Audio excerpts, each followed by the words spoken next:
All right. Well, I haven't done this in a while. I think the last face cam video, I gained at least 30 pounds since then. So it's not looking good. It's not looking good at all. My last video, I think it was the Last of Us video, not the most positive video in the world. Nope, not in the slightest. This one's probably not going to be very positive either. So here's what we're going to do, right? We're talking about Pokemon Sword and Shield, the new one, the cold one, the new DLC. My old 2DS just died. It just died. The battery had exploded. I actually have the hold on. I don't know if you'll be able to see this right, but the battery pack has actually just exploded. It looks it's not going to be in focus, and I'm sorry, but it's like wider than it normally should be. It's been like that for a while, like for years at least. But just recently, it decided to stop turning on. So yeah, I had to borrow my 2DS from my niece. After you've installed Homebrew on a 3DS, you can stream footage from it. So I might start posting some videos of my online battles from that, because I still have all my old Pokemon in Ultra Sun and Ultra Moon.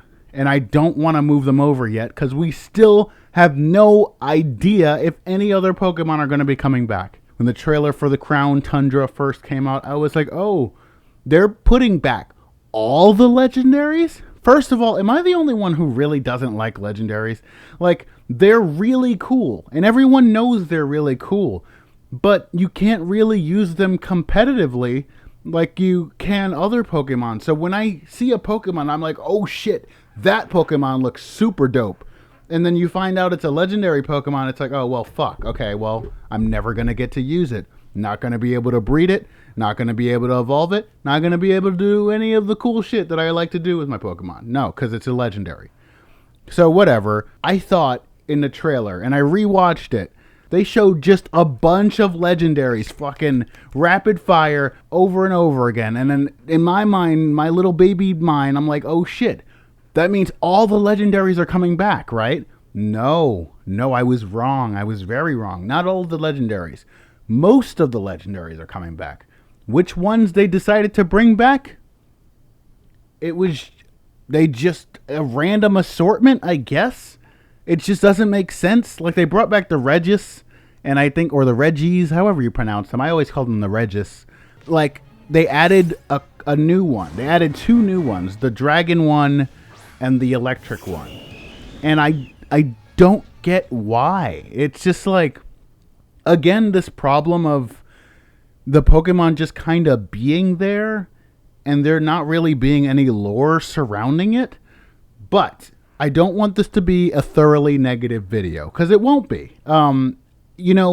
Here's the thing, right? I've been playing Pokemon Sword and Shield with my niece, and we've been having a lot of fun with it. And so it goes back to that old Fallout 76 adage. It's more fun with friends. Even if it's shit, it is still fun to play with someone like a friend or a family member. But it is kind of still shit. I'm at the point where, this year's been so terrible. I need to look past all the bad stuff with this game. So, for instance, the fact that there is still no fly animation. The open world is still laggy as all hell. You still can't save outfits or change your outfit anywhere outside of a clothing store, except for the two new places that they added in the DLCs for you to change your clothes, because there's nowhere else to do it. The fact that the Crown Tundra only has a few new outfits. It doesn't get the full Isle of Armor treatment, where you actually get a full new catalog of clothes. I thought that's what it was going to have, but no. You only get a few new outfits, which is like, whatever, okay? Whatever. Ignoring all of that shit and all the stuff I said in my original Pokemon Sword and Shield video, which still stands. All of it still stands. None of it has changed whatsoever. Ignoring all of that. Is this DLC good? No. But is it all right? Yeah, I guess it's all right. It's fine. It's good enough, I suppose, if you ignore all of the bad shit.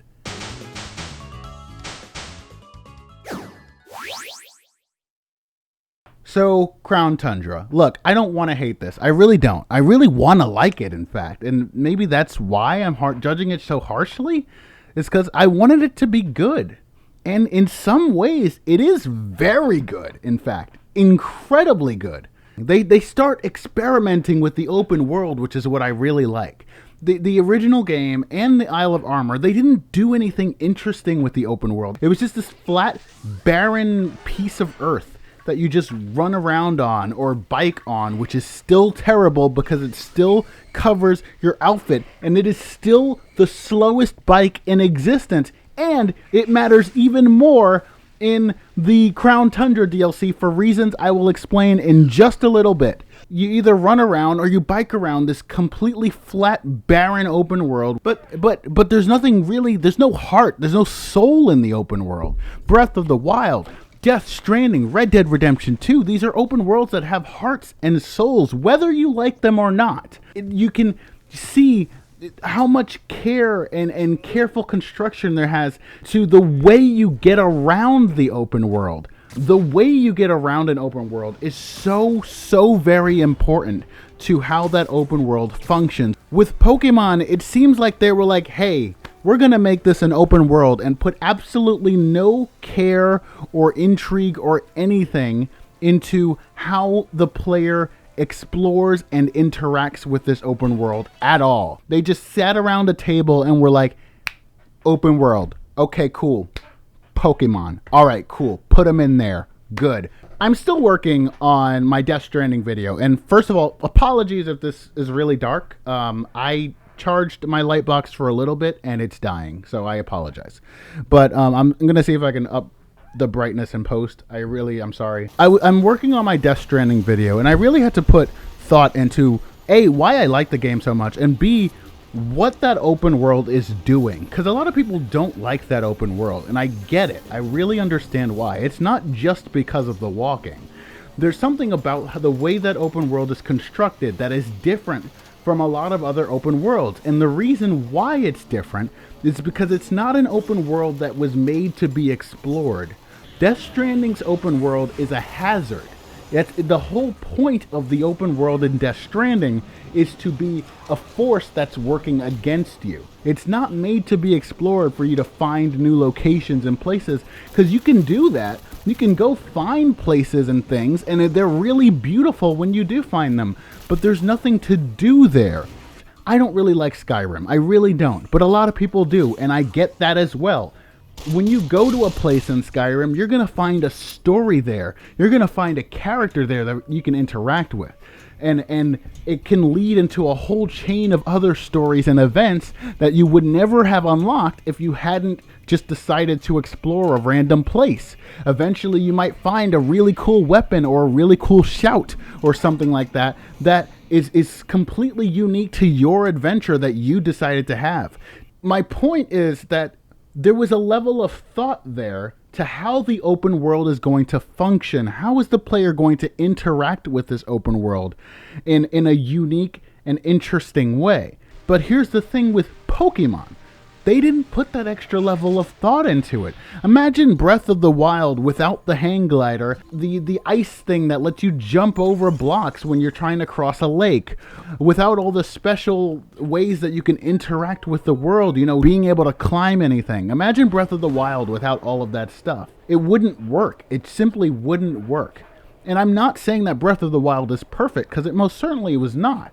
But there was a significant amount of care put into how you interact with the open world. In fact, some might say that is the entire game, is how you interact with the open world. And everything else is just secondary. With Pokemon, it's just an open world for the sake of being an open world, as if that alone is progress. But I almost feel like if they just had it where, if you're just exploring a bunch of routes that are a lot wider and denser than what we're usually used to in the older games, that would have been way better and more effective. You could have the Pokemon running around as if it were an open world game, but take it into sort of a Last of Us Part 2 direction or Uncharted 4 direction, where the maps are still linear, but they're so much wider and denser, filled with so much more detail. Then you can plop Pokemon into those specific areas and make them really come to life in those areas, instead of having this wide open world filled with random chance bullshit. And like, some of it is cool. Like the fact that I had to find a Drampa by going to a specific spot in a thunderstorm. That was kind of cool. But it all still feels so... It feels so Pokemon, for want of a better word. Like with Metal Gear or something, when I'm running through the open world, I don't know when a sandstorm is going to appear. In Red Dead, I don't know when a rainstorm or a thunderstorm is going to appear. I might even see a fucking rainbow over the horizon. But with Pokemon, it feels so robotic, and I don't know a better way to explain it. Like when there's a snowstorm or a rainstorm in Pokemon, it feels like it's on a schedule, which doesn't feel good. But here's some good that they started to do with it. They've really started to, with this DLC, finally start experimenting with the open world, seeing what interesting things they can do with it. Thing number one, they put a town in the open world, and it's just the one town, and it's nothing amazing. It's just like maybe 100 or 200 square feet, and it's not the most interesting town in the world, but the story of the DLC makes you keep leaving the town and coming back to it. With the slow way that you still have to interact with this world, you still can't ride on any Pokemon. You still have to use your bike to get around everywhere, which still covers all of your clothing, or you still have to run around everywhere if you don't want to use your bike. And it's the slowest thing in the goddamn world. But it is cool that you have to keep leaving and coming back to this town to interact with it. I think it's so cool that they just plopped a town right in the middle of the open world, and you can just leave and come back whenever you want without a checkpoint. That's really interesting. That's something cool that could have been explored further. I would have liked to see other towns in this open world, but there's just the one, unfortunately. I would have liked to see trainers just roaming around, not NPC, or rather not online players, because you can see those a lot, but like actual just random trainers running around, like NPC trainers that are programmed into the game. I would have liked to see them running around the open world. But here's something cool they do with it. The 3 legendary birds. So you have Articuno, Moltres, and Zapdos. They appear and they have their new Galarian forms, and they're flying around the open world. Their cutscene, by the way, where you get introduced to them, is one of the cutest things in the world.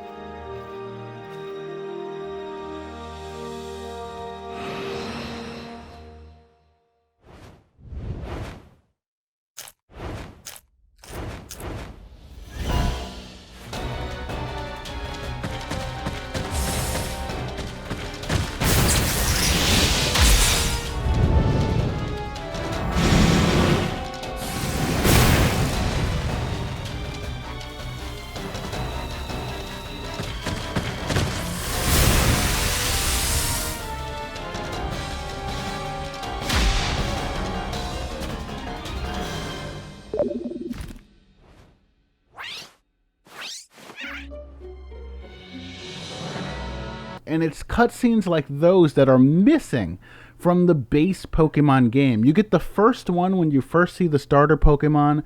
You get one in the Isle of Armor DLC with the legendary in that one. You get one with the 3 legendary birds, and I think you get 1 or 2 with the legendary in the Crown Tundra. But that's kind of it. And it's like the game is called Pokemon, and you barely have any cutscenes that show off the personality of the Pokemon and the lore of the Pokemon. It's just, I keep coming back to this point. The Pokemon don't feel like they belong in the Pokemon game. And the reason for that is because the lore surrounding them, the personality surrounding these forces of nature, isn't explored very much. I digress. You get that cutscene, it's really cute, and then the 3 legendary birds go flying off around the 3 open worlds for you to find them. This is simultaneously something very cool and also the worst piece of shit ever, and I hate it. Because this open world is so frustrating to explore, because you still only have the 2 slow-ass means of exploring it, either A, riding your bike around, or B, running around. It's called Pokemon, and you can't even ride your Pokemon in the fucking open world. Holy shit.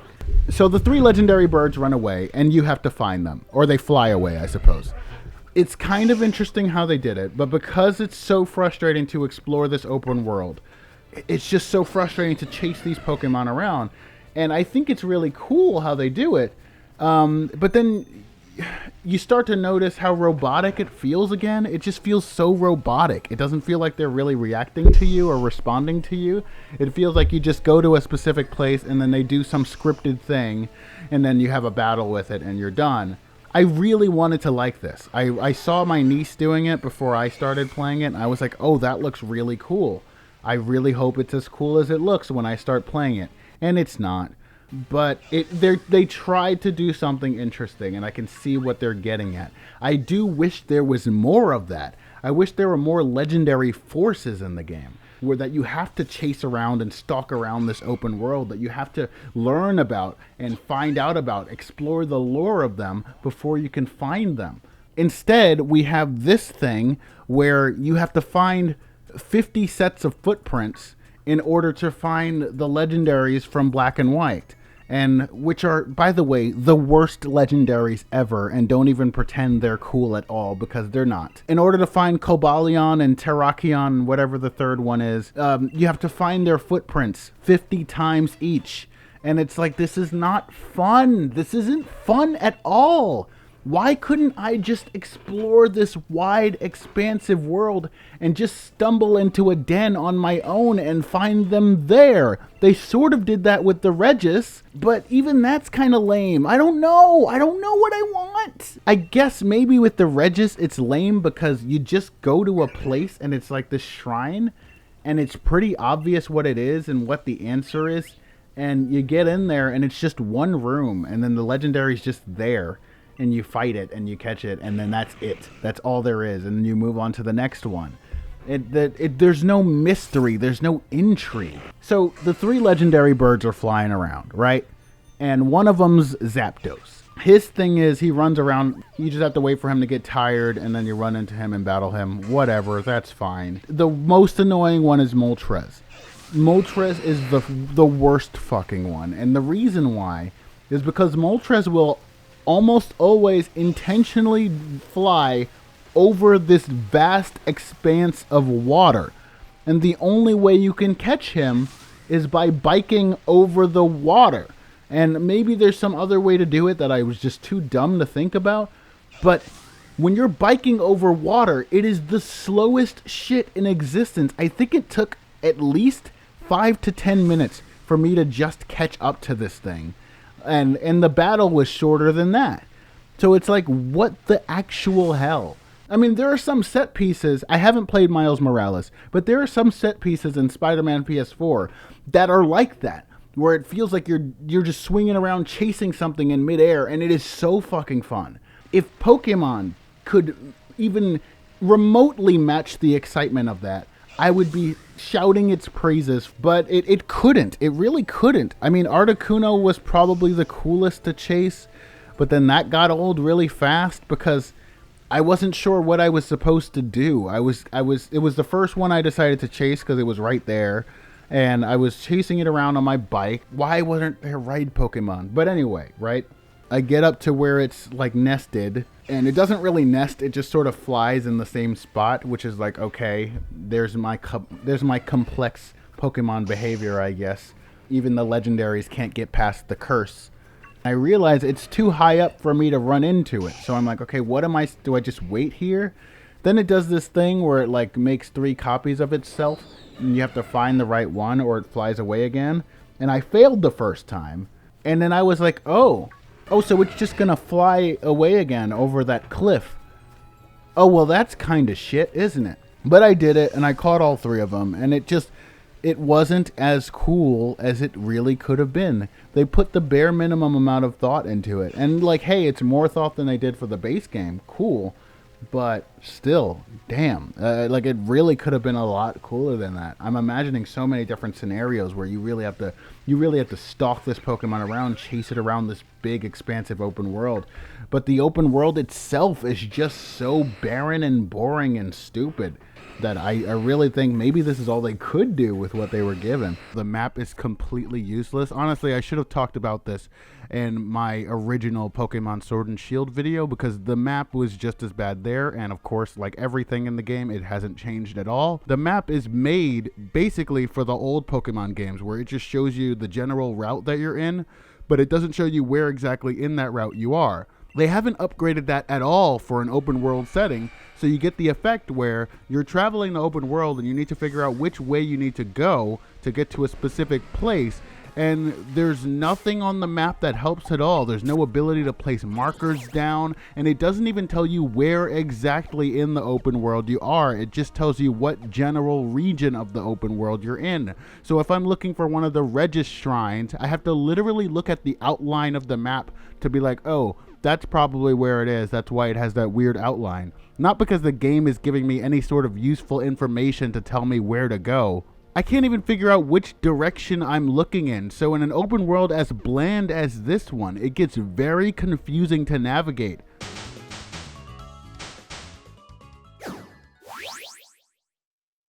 Dynamax Adventures!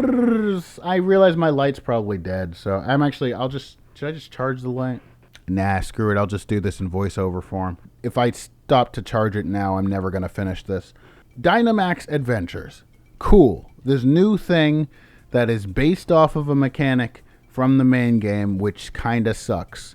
I will take this moment to say that there's a few Pokemon boss fights in the game. They don't really get to any like amazing levels. There are Pokemon boss fights, but they just feel like normal fights that are just against Pokemon, and they're super fucking easy. Before playing this DLC, I played through Persona 5 Royal for the first time.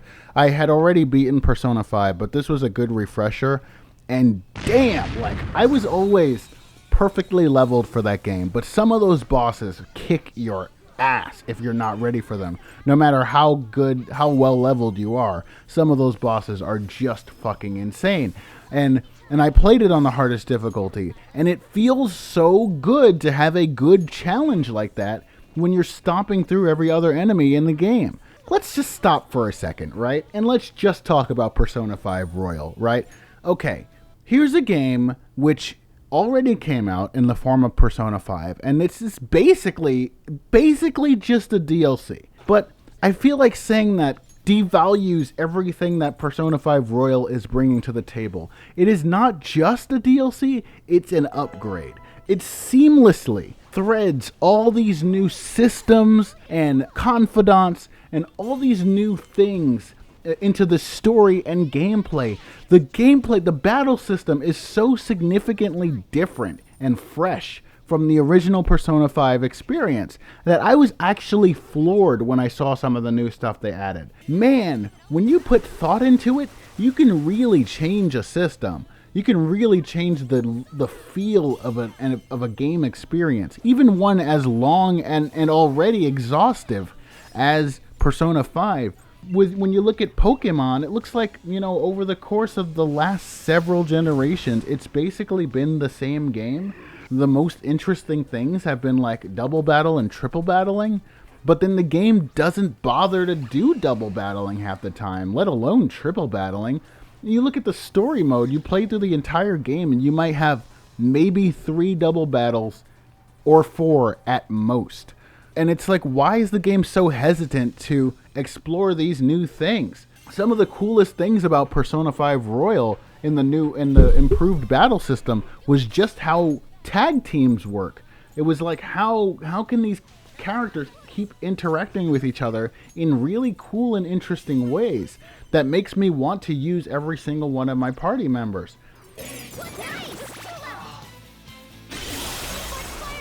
You don't get that in Pokemon. It's mostly single battles, except for the few occasions where it's double battles, and even then, the game is so stupidly easy that it doesn't even really matter what your strategy is. Which is dumb, because when you do Pokemon Online, it has one of the most intricate battle systems when you play online with people.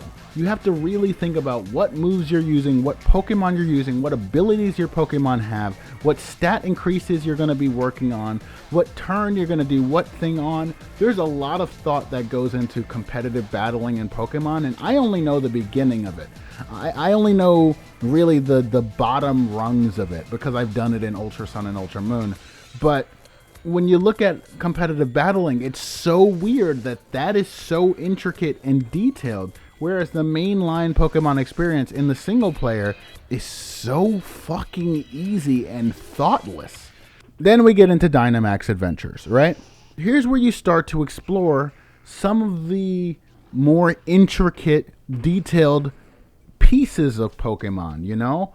You have to actually start thinking about what Pokemon you're going to use, when you're going to use it, and how you're going to get through this tunnel. And you're going through a tunnel to get to the end. Usually at the end of the Dynamax adventure, there's either a legendary Pokemon or an Ultra Beast. It's not a really huge reward for me because I've already caught all the legendaries in the past games, and if I could just, transport them over, I would be fine with that. But I guess it's cool for people who haven't caught them before to have access to them again. I would prefer if those legendaries all had some kind of lore bit in the storyline for me to chase. And I guess they kind of did that with the Regis and stuff like that. I don't know. It just all feels so half-assed. But anyway, the tunnel splits off. It forks into very different directions. You get a rental Pokemon. For some reason, you can't use your own Pokemon, which I don't like. But I guess using a rental Pokemon kind of adds to the strategic element of it. You get a rental Pokemon. Your rental Pokemon is one of several choices. I think there's about 15 in total. You go on a team of 4 through this Dynamax adventure. You get to choose what path you go through and what Pokemon you want to keep as you go along, and you only get to keep one of the Pokemon you catch permanently. But as you go along, you can trade in the rental Pokemon for a different Pokemon that you think would be better suited.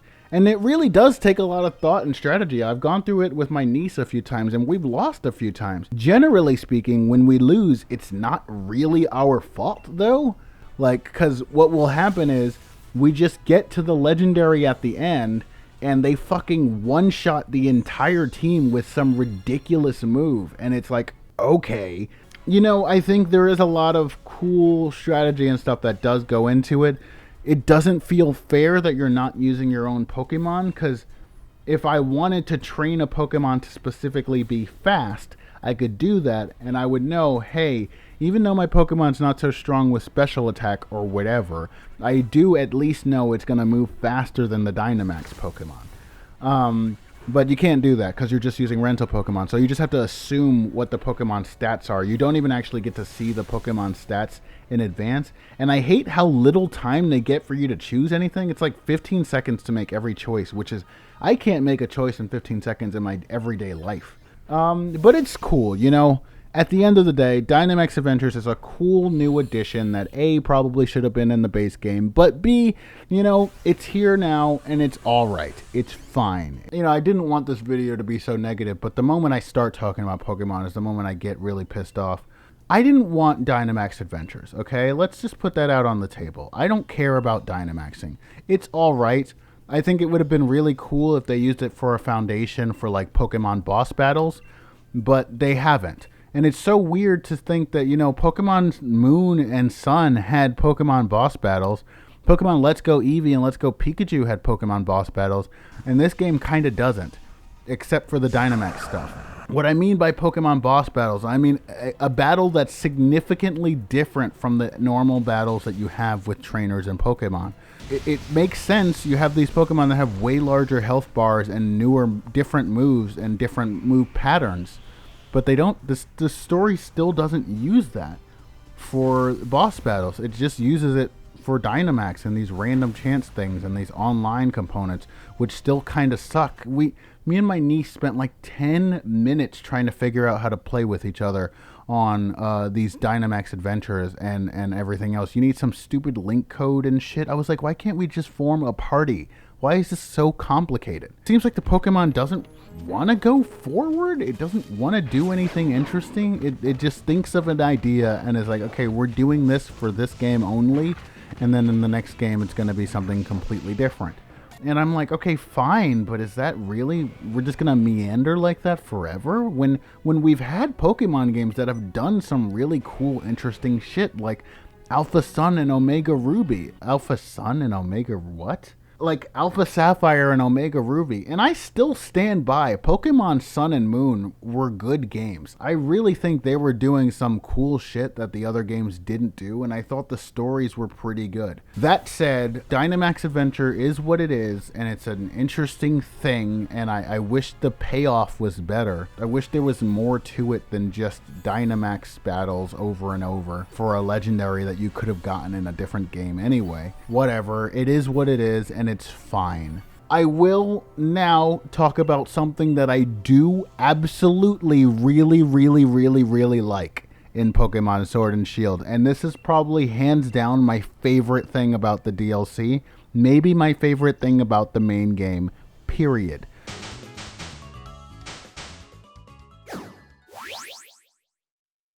In Sword and Shield, they introduced the new Star Tournament. I think that's what it's called, and I don't feel like double checking it. It'll show up in the video anyway. It's basically a double battle tournament with all the characters that you've met throughout the game.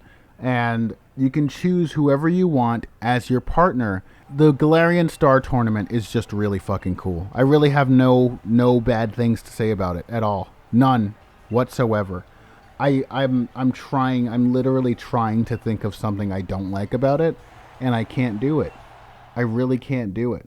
It makes me wish that we had access to, Z moves and Mega Evolutions, because it would just make the battle so much more interesting if all that stuff was in the game with Dynamaxing. But we don't, and we just have this Dynamaxing stuff with the Galarian Star Tournament. And it's just really cool. It's just really fucking cool. There are set teams with specific partners. So, like, you'll always see Marnie with her brother, or you'll see Raihan with Leon, or things like that. You'll see teams like that over and over again. So I think there's a set amount of teams. It's not just like any trainer can be with any other trainer. I don't think it works that way.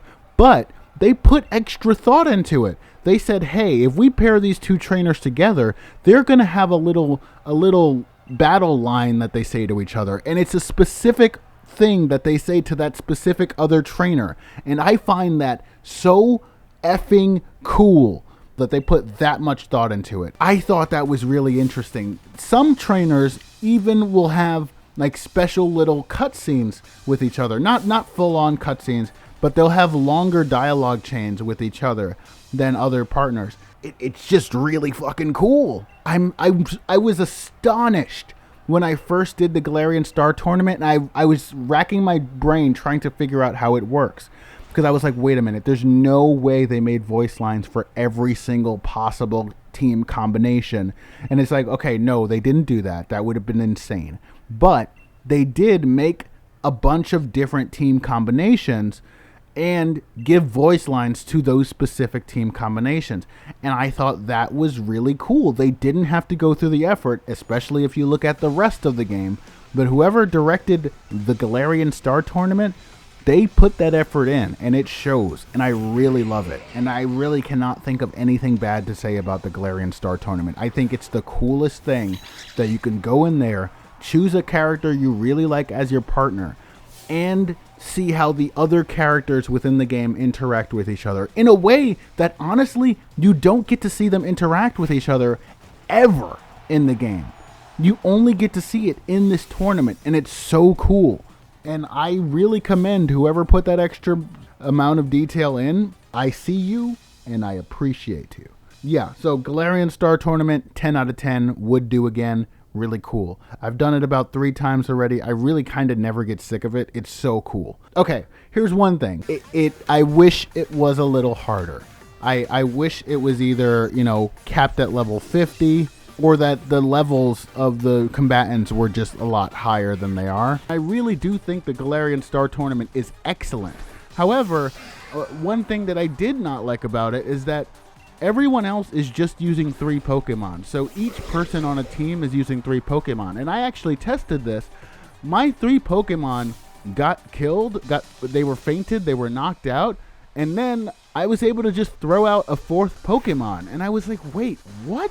I thought I lost, honestly. I was gearing up to lose this battle, yet I was able to just use all 6 of my Pokemon when no one else was able to do that. Why? Why are they not taking into account the rules and regulations of normal sports competitions to add new restrictions and new interesting ways of interacting with the battle system in this game? It actually detracts from the experience. Think about how Persona 5 completely changed its aesthetic and its battle rules from Persona 4 Golden to reflect the game of being thieves and stealing someone's treasure. Things like the hold-up system and the ability to get around these different dungeons using a grapple hook or by sneaking behind cover. Those things reflect that aesthetic change, and I feel like Pokemon wasn't willing to take that extra step by saying, hey, we're making the aesthetic change of being in a sports competition, but how are we going to change the rules of the battling to reflect that?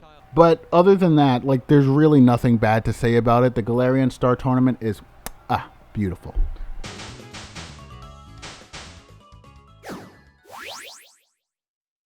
In the 2 DLCs, the music is actually pretty phenomenal. I'm actually very, very impressed by the music in the DLCs. It's epic when it needs to be.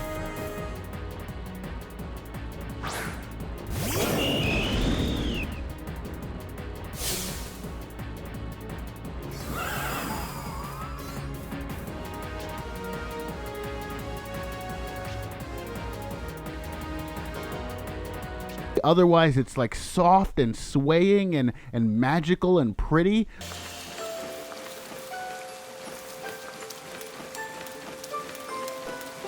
And it really invokes a lot of emotion that the actual story of the game does not, which is weird. And the music for the legendaries and the towns and the open world and the 2 DLCs is really, really, really, really good. Some of the phrases and accents of it remind me of Pokemon XD, actually.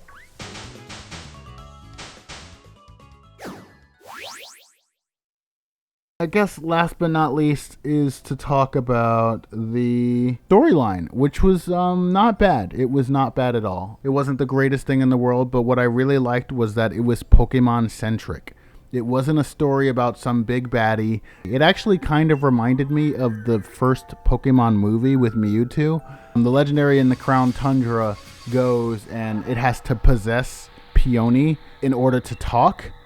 And I thought that was a really cool detail. I thought that was really cool how the lore actually played a part in the story. That was kind of cool.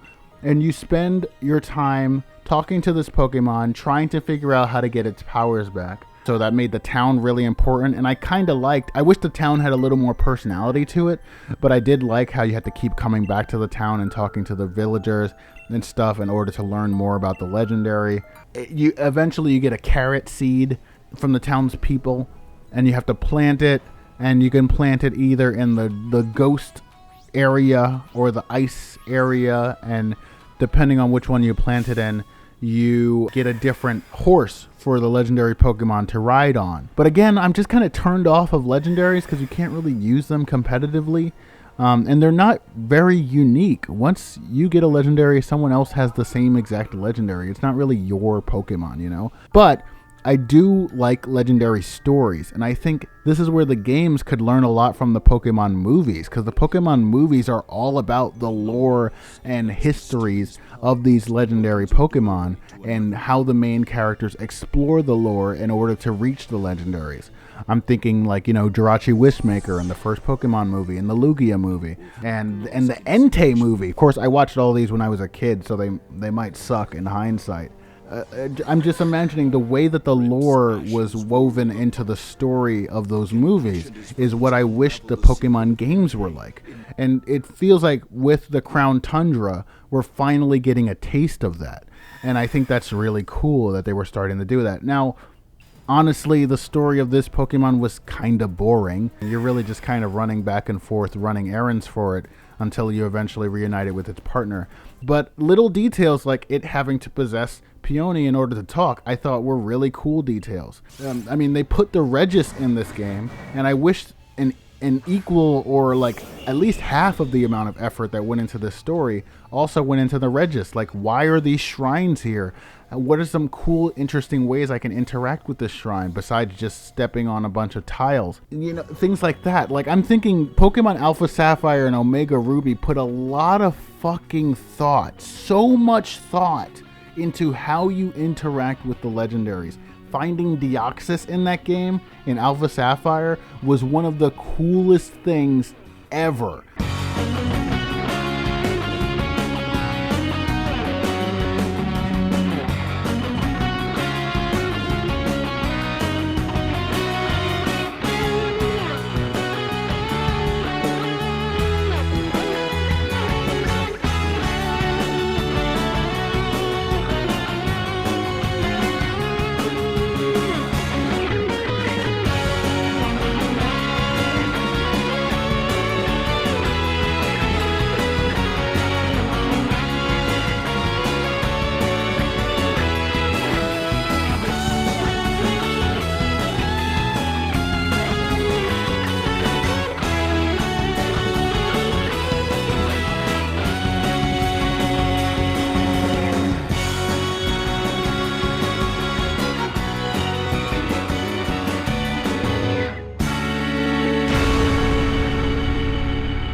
And I want to see more of that creativity shine. And I know it's there. It has to be there, but I want to see more of it. It seems like they're hesitant, or they don't really care that much about the Pokemon lore. But I feel like that there was enough effort that went into Crown Tundra and this new legendary Pokemon that shows that there is a decent amount of effort that goes into it. Maybe the creativity's just not there. I don't know. You know, it wasn't bad. The story wasn't bad. But at the end, you do find the legendary. You bring him to this really cool looking ruins on the top of the mountain.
You know, he talks to you through Peony and is like, you know, thank you for reuniting me with my horse. I want you to battle me.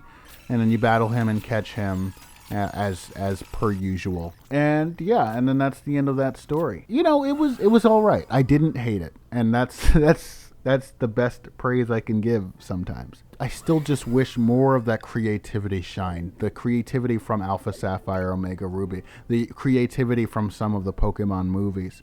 I wish more of that creativity really shined in order to make the lore tie closer into the actual story. I do think this was a step in a positive direction, but we have to see how far that step will take them.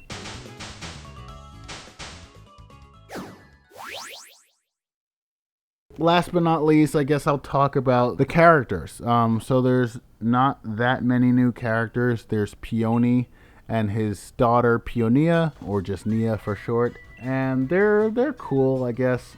Peony is kind of like the adult version of Hop, which is a little annoying, but I didn't hate him. And Nia, she just kind of comes in and out of the story. I really like her design, but she's just kind of there. And then she does a bunch of Dynamax adventures, and sometimes she'll even be on your team during the Dynamax adventures, which is another neat detail that I really like. Like, they didn't have to do that, but they did, and they made it so that there's a random chance that she'll be on your team, and I think that's a really cool detail. She doesn't say anything interesting when she's on your team. Like, none of the characters actually say anything, but it's a cool detail. You know, those are the characters, but they're there, and they don't make the game any worse for being there. And I have to say this, I really have to say this.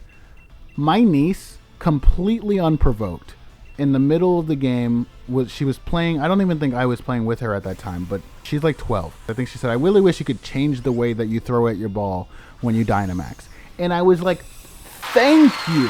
Oh my gosh, if a 12-year-old can see it, that the customization in this game is so bare bones. Yes, you can create your character. Yes, I really like the character that I made, but also, it would be really freaking cool if you could customize more things about your character. You could customize the way they throw out their ball. You could customize the way they cheer on your Pokemon. You could customize their facial expressions in the middle of a battle. Maybe you want your character to be stupid happy in battle, just constantly happy in an almost maniacal sense, where they seem like there's something seriously wrong with them. Oh, what I do like, in the Galarian Star Tournament, I haven't checked to see if the regular Pokemon League works this way now, but I doubt that they've changed it because they haven't changed anything with the base game. But in the Galarian Star Tournament, when you go out to battle, you're just wearing your normal clothes. It would have been cool if you could make your own uniform, but I will take wearing my normal clothes over wearing that stupid basic ass uniform like always. And oh, my camera actually has not been charging at all. Oh, that's good. Oh, that's really good, actually. It hasn't been charging one bit, so I can't even do an outro. Let me know what you think. Sorry I haven't done YouTube in like 3 months, but again, I have a new job. On top of that, I'm doing grad school shit, and grad school shit is the worst, most piece of shit garbage in the entire universe, and I fucking hate it. I hate school so much, and maybe that's weird for me to say as a teacher, but Jesus Christ. Oh my God, grad school is the worst. Not to say, like, you know, all respect to my professors. They're great. I hated college, and I knew I would hate grad school, and I hate grad school. So there's that. So those are the two things taking up the bulk of my time. But I'm also trying to be a human being with hopes and dreams and whatnot. So I'm also still working on this Death Stranding video, for fuck's sake. The game is done. I've beaten it again, and I have all the footage that I need. Most of it, except for this one Easter egg. But I have all the main footage that I need, and I'm working through the script, and it's just I don't have a lot of time to write the script because of everything else. Also working on a bunch of stories that I've been writing forever that I don't want to give up on. I really like them a lot. Also working on 2 different albums. One of them's an alt-rock album. The other one's like an instrumental sort of video game music album. Both of them I think are really good, and I don't want to give up on those either. I really like working on them. One thing I did sort of soft give up on, maybe just kind of postponed. I have some stories that I actually haven't updated in forever, but one thing I did kind of postpone that I feel kind of bad about was my Soul Calibur story. I don't know if any of you know, who maybe have been with me for a while, but I have a Soul Calibur story for Soul Calibur 6 and 5 that I've been working on. And I had one that I was posting to YouTube, but I really didn't like it, so I kind of stopped that. And I started working on a whole new script, and I'm at least 50 pages or more into the new script. And I think it's really good. It's not perfect at all, and maybe it's not even amazing, but I think it's good. I think it's worth sharing at least. But I've kind of had to put it on hold because I never got past how exactly I'm going to present it. I was thinking about hiring a bunch of voice actors, but I don't have the money for that. I don't get paid from YouTube. So Although I did finally reach the 1,000 subscriber mark, so thank you guys for staying with me for this long. I don't get paid from YouTube, so I was like, okay, I can't really hire voice actors. Maybe I could ask some friends or ask online for people who would want to do it pro bono. But I really don't know if I would be able to find good quality voice actors that way. I mean, I'm sure I could, but I don't really have connections like that. So I never got past that. And also, it's just with the amount of stuff I'm working on, it just seemed like, especially since it's for YouTube and I'm already doing other YouTube stuff, I was just like, I need to put this on the back burner. But yeah, that's my life right now, and this is Pokemon, and I hope you enjoyed this video. This turned out way longer than I thought it would be, as usual. I always joke with the kids that I work with that I talk too much, and that's why my lessons keep going overtime. And yeah, I think that's about right. Thank you for watching. I swear to God, I'm working on Death Stranding. It's such a massive game, and I want to say everything I want to say about it and explain really why I feel the way I feel about it. But it's hard to put into words. It's easy when you don't like something to explain why you don't like it. When you really like something, it's so hard to explain why you like it in a way that feels meaningful and purposeful and important. I'm trying. I'm really trying, and hopefully I can be finished. I really need to finish that video before Cyberpunk 2077 comes out. I'm kind of actually glad it got delayed again, because that gives me an extra month to finish Death Stranding, because I have no space on my computer. Anyway, thank you guys for watching. Have a good one. I'll see you next time. Bear with me as I struggle to stay creative. And, you know, thanks for sticking with me. Thanks for 1,000 subscribers. I very much appreciate it. And I honestly kind of never thought we would get here. But we're here now. All right, I'm talking too much. Goodbye, guys. Goodbye. Love you.